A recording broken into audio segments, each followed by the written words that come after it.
Cita-cita Pak Jokowi, harapan besar Pak Jokowi buat bisa berkuasa lebih lama lagi, buat bisa jadi presiden 3 periode, kita semua tahu keinginan Pak Jokowi tersebut gagal total buat terwujud.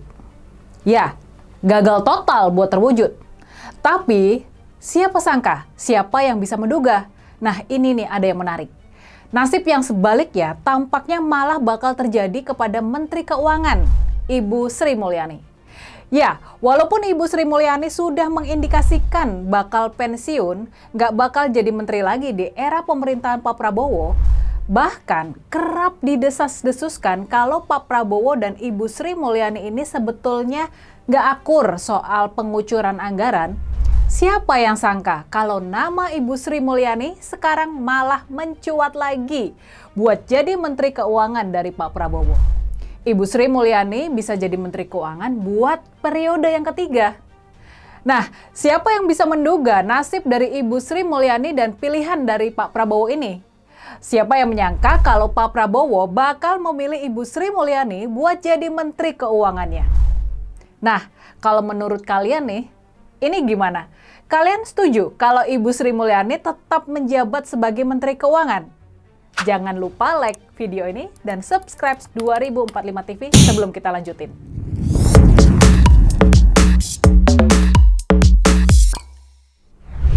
Ada kabar baik dari desas-desus penyusunan kabinet Pak Prabowo. Kabar baik yang pertama, konon kabarnya, naga-naganya, desas-desusnya, Wakil Presiden Gibran sama sekali nggak dilibatkan dalam penyusunan kabinet ini. Nah, gimana ini? Ini sebuah kabar baik kan?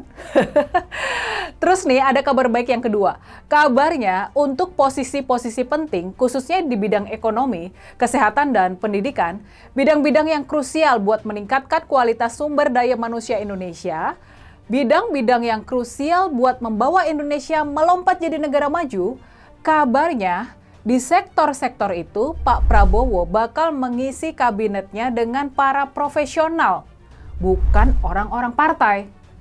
Jujur saja, ini kabar yang baik, kabar yang sangat baik. Ya, walaupun kita masih harus menunggu realisasinya ya. Jadi, kabar yang terbaru, dan ini jadi kabar yang menyenangkan buat kita semua.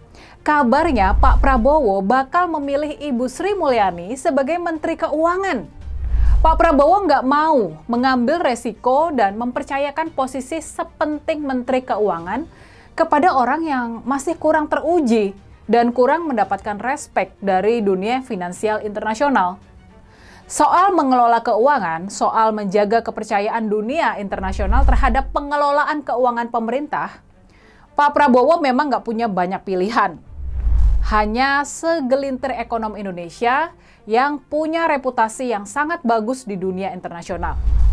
Makanya nih, kalau Pak Prabowo memang ingin menjaga reputasi Indonesia, kalau Pak Prabowo ingin menjaga kepercayaan para investor internasional sama Indonesia, mau nggak mau Pak Prabowo memang harus memilih ekonom yang punya reputasi sangat bagus sebagai Menteri Keuangan. Makanya Pak Prabowo nggak punya banyak pilihan selain mengangkat kembali Ibu Sri Mulyani. Memang kita juga udah dengar, sebelumnya sempat beredar nama Pak Budi Gunadisadikin, Menteri Kesehatan kita yang juga mantan bankir, buat jadi Menteri Keuangan kita yang baru. Latar belakang alumni ITB ini dinilai pas buat menjadi pengelola keuangan dan kasir negara. Tapi rupa-rupanya Pak BGS ini menolak halus rencana ini. Pak Budi Sadikin memilih tetap berada di posnya yang sekarang ini sebagai Menteri Kesehatan. Pak Budi menilai transformasi yang dilakukannya buat memperbaiki pelayanan kesehatan di negara kita masih belum selesai dan harus dilanjutkan agar benar-benar tuntas. Jumlah dokter masih harus diperbanyak, jumlah dokter spesialis masih harus diperbanyak, obat-obatan harus dibuat semakin murah, dan pelayanan kesehatan kepada masyarakat, termasuk masyarakat pengguna BPJS Kesehatan, ini juga harus benar-benar diperbaiki dan dibenahi. Makanya karena Pak Budi Sadikin bakal tetap di posnya sebagai Menteri Kesehatan, posisi Menteri Keuangan jatuh kembali ke pangkuan Ibu Sri Mulyani. Selain jabatan Menteri Keuangan dan Menteri Kesehatan yang bakal dijabat sama kalangan profesional, Jabatan Menteri Pendidikan kabarnya juga bakal dipegang oleh orang yang memang punya latar belakang profesional di bidang ini. Buat jabatan Menteri Pendidikan, kabarnya Pak Prabowo bakal memilih sekjen dari Muhammadiyah, yakni Pak Abdul Muti. Kalau benar ini terjadi, itu berarti Pak Prabowo bakal mengembalikan tradisi Kementerian Pendidikan dipegang oleh tokoh Muhammadiyah, salah satu organisasi pendidikan tertua dan terpenting di negara kita.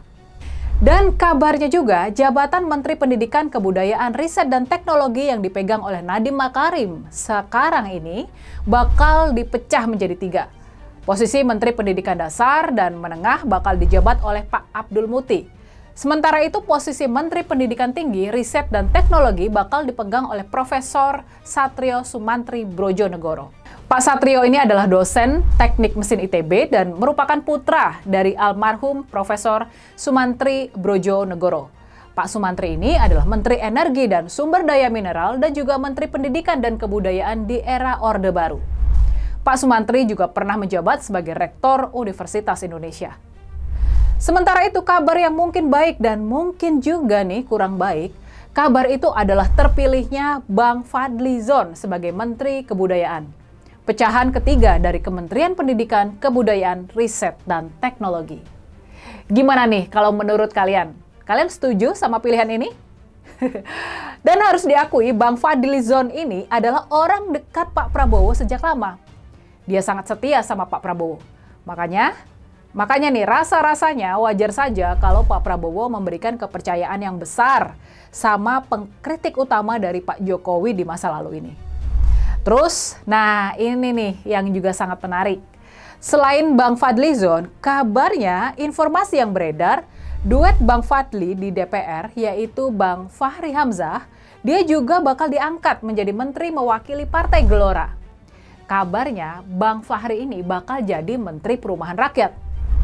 Nah, gimana nih pendapat kalian soal spill nama-nama calon menteri yang sudah beredar? Senang kan nama-nama seperti Ibu Sri Mulyani dan Pak Budi Sadikin masuk kembali ke jajaran kabinet? Senang nama-nama seperti Bang Fadlizon dan Bang Fahri Hamzah juga terpilih menjadi menteri.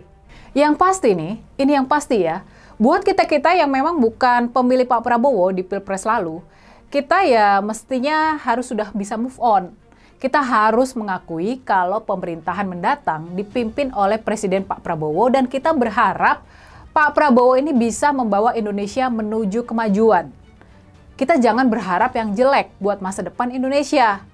Kita nggak perlu jadi hater dari Pak Prabowo. Kita bisa tetap bersikap kritis. Kalau bagus kita hargai, dan kalau jelek kita kritisi. Kita jangan jadi kampret dan juga kadrun. Kita jangan juga jadi kelompok bucin seperti pendukung Pak Jokowi yang nggak bisa melihat kekurangan dari tokoh idolanya itu. Gimana? Benar nggak?